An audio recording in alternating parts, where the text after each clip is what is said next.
حضرت عبداللہ بن عمر رضی اللہ تعالی عنہ ارشاد فرماتے ہیں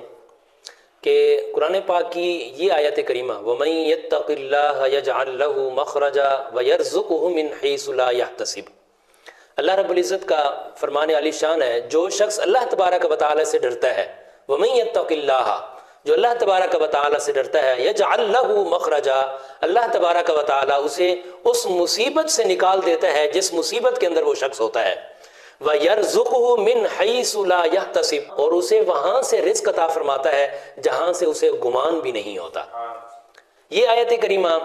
پارہ 28 سورت نمبر 65 آیت نمبر 2 یہ آیت کریمہ موجود ہے۔ اللہ رب العزت نے ارشاد فرمایا وَمَن يَتَّقِ اللَّهَ يَجْعَل لَّهُ مَخْرَجًا وَيَرْزُقُهُ مِنْ حَيْثُ لَا يَحْتَسِبُ۔ حضرت عبداللہ بن عمر رضی اللہ تعالی عنہ فرماتے ہیں ایک غلام سے ملاقات ہوئی، اس غلام سے میں نے اس آیت کا مفہوم اور تشریح میں نے اس غلام سے سمجھی ہے۔ آپ نے پھر یہ واقعہ بیان فرمایا، آپ نے فرمایا ایک مرتبہ میں کہیں سفر پر جا رہا تھا، سفر پر جاتے ہوئے ایک جگہ میں نے پڑاؤ کیا، ایک درخت کے نیچے بیٹھا، میرے ساتھ میرا ذات راہ بھی موجود تھا، کھانا جو ہے نا وہ کھانا چاہا تو میں نے دیکھا وہاں ایک غلام موجود ہے جو بکریاں چرا رہا ہے، جس کی حالت بڑی خستہ تھی، اس کے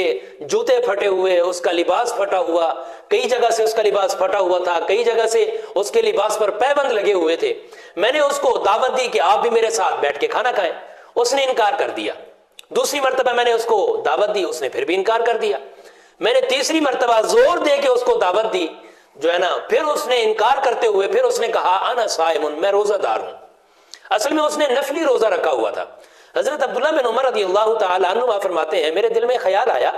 کہ میں نے اس کو کھانے کی دعوت دی ہے، اس نے نفلی روزہ رکھا ہوا ہے، اس کو دیکھتے ہیں، اس کا امتحان لیتے ہیں، یہ خالی روزہ دار نمازی یا حاجی ہے، یہ واقعی اس کے دل کے اندر بھی تقویٰ موجود ہے، یہ پکا مومن بھی ہے کہ نہیں ہے۔ پھر میں نے اس کا امتحان لینے کے لیے میں نے اسے کہا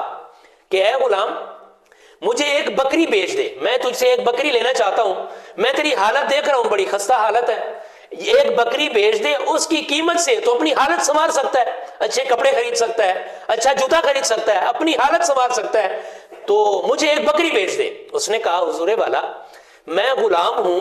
یہ بکریاں میری نہیں ہیں، یہ میرے آقا نے مجھے دی ہیں صرف چرانے کے لیے، بیچنے کے لیے نہیں دی۔ میرے دل کے اندر پھر تجسس پیدا ہوا کہ ایک غلام ہے، اتنی بکریاں موجود ہیں، اس کو ایک آفر بھی دی جا رہی ہے کہ تیری حالت بڑی خستہ ہے، کچھ پیسے مل جائیں گے، اپنی حالت سنوار لے گا۔ تو پھر میرے دل کے اندر مزید تجسس پیدا ہوا کہ اس کا تقویٰ کس کیفیت کا تقویٰ ہے۔ تو پھر میں نے اس کو کہہ ہی دیا، میں نے اس کو کہہ دیا کہ ایک بکری بیچ دو، اور جب شام کو جو ہے نا وہ مالک پوچھے تو کہہ دینا کہ بھیڑیا اٹھا کے لے گیا تھا۔ تو اس غلام نے ایسا پیارا جواب دیا جو میرے دل کے اندر جا کے لگا۔ حضرت عبداللہ بن عمر رضی اللہ تعالی عنہ فرماتے ہیں کہ اس غلام نے کہا حضور والا اگر شام کو جا کے میرے مالک نے یہ پوچھا کہ جو ہے نا بکریوں میں سے ایک بکری کہاں گئی، تو میں اس کو تو کہہ دوں گا کہ بھیڑیا لے کے گیا ہے۔ کل بروز قیامت مالک کائنات نے پوچھ لیا کہ وہ بکری بھیڑیا تو نہیں لے کے گیا تھا، وہ بکری تو نے بیچ دی تھی، اور اس کی جو رقم تو نے لی تھی اپنی ذات کے لیے لی تھی، اس وقت مالک کائنات کو میں کیا جواب دوں گا؟ حضرت عبداللہ بن عمر رضی اللہ تعالی عنہ فرماتے ہیں کہ میرے دل کے اندر اس کی بات لگی، تو میں نے اس سے پوچھا کہ تیرے مالک کا گھر کہاں پہ ہے؟ میں نے پتہ پوچھا، میں اس کے جا کے اس کے مالک کو ملا، میں نے اس کے مالک کو جا کے کہا کہ یہ غلام تو بیچنا چاہتا ہے؟ اس نے کہا نہیں، یہ بڑا ایماندار، بڑا نیک جو ہے نا بڑا خدمت گزار میرا غلام ہے، میں نہیں بیچنا چاہتا۔ تو حضرت عبداللہ بن عمر رضی اللہ تعالی عنہ فرماتے ہیں میں نے اس کو ڈبل رقم آفر کی، میں نے اس کو کہا اس کی دگنی قیمت دیتا ہوں، تو اس کو بیچ دے۔ اس نے لالچ میں آ کر یہ غلام بیچ دیا۔ میں نے وہ غلام خریدا، غلام خریدنے کے بعد میں نے غلام کو آزاد کر دیا۔ جب غلام کو آزاد کیا پھر میں نے کہا کہ یہ جو غلام جو بکریاں چرا رہا ہے یہ سارا ریوڑ بھی مجھے بیچ دے۔ اس نے وہ ریوڑ، بکریوں کا ریوڑ بھی مجھے بیچ دیا۔ وہ بکریوں کا ریوڑ میں نے اسی آزاد کردہ غلام کو تحفے کے اندر دے دیا۔ پھر اسی غلام نے مجھے جو ہے نا مخاطب ہو کے کہا حضور والا آپ یہ احسان مجھ پر کس وجہ سے کر رہے ہیں؟